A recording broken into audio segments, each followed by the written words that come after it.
আপনি কি কখনো ভেবেছেন পৃথিবীর ৭,০০০ কোটি মানুষ যদি একসময় একই সঙ্গে লাফ দেয় তাহলে কি হবে? পৃথিবী কি তার কক্ষপথ থেকে সরে যাবে? সমুদ্রে কি ভয়ঙ্কর সুনামি সৃষ্টি হবে? নাকি এমন কিছু হবে যা আমরা কল্পনা পর্যন্ত করতে পারি না? আজকে আমরা এই কৌতূহলী দীপক প্রশ্নের উত্তর খুঁজব। বিজ্ঞান, গণিত আর ভৌতবিদ্যার আলোকে দেখব গোটা দুনিয়ার সব মানুষ যদি একসঙ্গে লাফায় তাহলে কি হবে? এই প্রশ্নের উত্তর আপনাকে অবাক করবে, কারণ আমরা যা ভাবি আর বাস্তবতা যা, তার মধ্যে আকাশ পাতাল পার্থক্য আছে। আসুন শুরু করি। প্রথমে আমাদের বুঝতে হবে আমরা কতটা ভারী এবং কতটা শক্তি উৎপন্ন করতে পারি। পৃথিবীতে এখন প্রায় ৮ বিলিয়ন মানুষ আছে। ধরে নিই একজন মানুষের গড় ওজন হলো ৬২ কেজি। তাহলে গোটা মানবজাতির ওজন দাঁড়ায় প্রায় ৪৯৬ বিলিয়ন কেজি। এটা প্রায় ১,৬৫,০০০টি বড় হাতির সমান। এখন মানুষ যখন ৩০ সেন্টিমিটার উঁচুতে লাফায় তখন সে প্রায় ১০০ জুল শক্তি উৎপন্ন করে। আচ্ছা, আপনি কি জানেন একটা বাড়িতে ঝড়ের সময় বিদ্যুৎ যে পরিমাণে শক্তি উৎপন্ন করে, ৮ বিলিয়ন মানুষের লাফ তার থেকেও বেশি শক্তি উৎপন্ন করতে পারে? কিন্তু এখানে একটা মজার বিষয় আছে। আমরা সবাই কি সত্যি একসঙ্গে লাফাতে পারবো?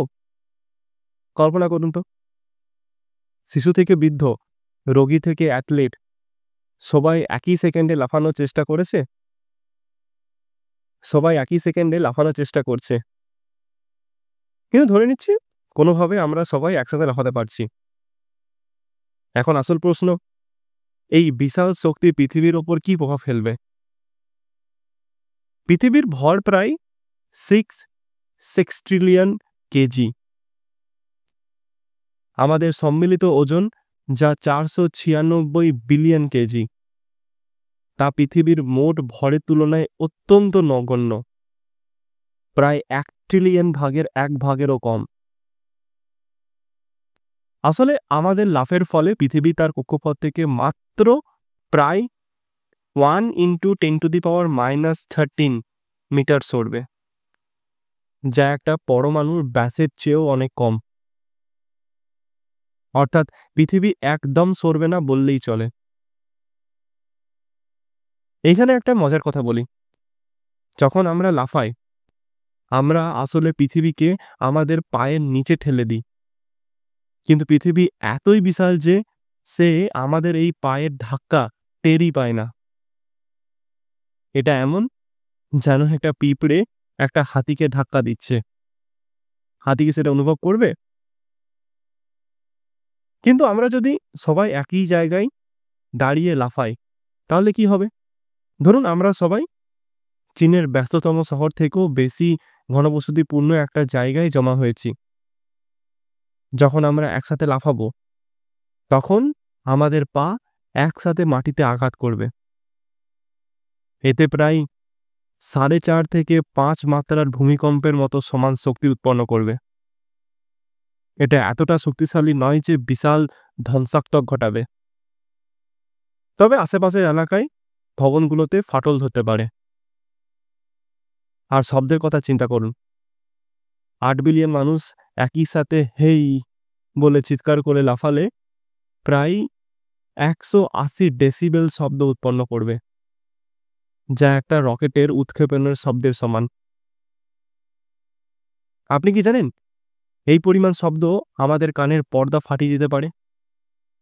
তাই যদি আপনি এই পরীক্ষাটি করতে চান অবশ্যই ইয়ার প্লাগ নিয়ে করতে পারেন। কিন্তু ভাবুন, এত বিশাল পরিমাণে শক্তি উৎপন্ন হলেও আমাদের এই সম্মিলিত প্রচেষ্টা পৃথিবীর তুলনায় কতটা ছোট? আসল প্রশ্ন হলো, এই পরীক্ষা কি কখনো বাস্তবে করা সম্ভব? বাস্তবে ৮ বিলিয়ন মানুষ সারা পৃথিবীতে ছড়িয়ে ছিটিয়ে আছে। আমরা সবাই একই সাথে লাফালেও আমাদের শক্তি সারা পৃথিবীতে বিতরণ হয়ে যাবে, যা আরও কম প্রভাব ফেলবে। কিন্তু এটা আমাদের একটা আশ্চর্যজনক সম্ভাবনা দেখায়। আমরা যদি সবাই একসাথে একটি কাজ করি তা কতটা শক্তিশালী হতে পারে। এই পরীক্ষাটি আমাদের একটি গভীর শিক্ষা দেয়। আমরা মানবজাতি হিসাবে শক্তিশালী, কিন্তু প্রকৃতির বিশাল শক্তির তুলনায় আমরা এখনও অনেক ছোট। তবুও আমরা যদি সবাই একসাথে একই লক্ষ্যের দিকে কাজ করি, আমরা অসাধারণ কিছু অর্জন করতে পারি। আসলে আমাদের প্রকৃত শক্তি রয়েছে আমাদের একতায়। আমরা হয়তো গোটা পৃথিবীকে একটা লাফে নড়াতে পারবো না, কিন্তু আমরা একই সাথে কাজ করে পৃথিবীকে একটা ভালো জায়গায় পরিণত করতে পারি। আপনি কি জানতেন যে প্রতিদিন আমরা যে কার্বন ডাই অক্সাইড নিঃসরণ করি তা পৃথিবীর তাপমাত্রা বাড়ানোর ক্ষেত্রে আমাদের একসাথে লাফানোর থেকেও বেশি প্রভাব ফেলে? পরবর্তী ভিডিওতে আমরা এই বিষয় নিয়ে আলোচনা করব। তাই সাবস্ক্রাইব করুন এবং পাশের বেল আইকনটিতে ক্লিক করুন, যাতে আমার পরবর্তী রহস্যময় অন্বেষণটি মিস না করেন। ধন্যবাদ দেখার জন্য।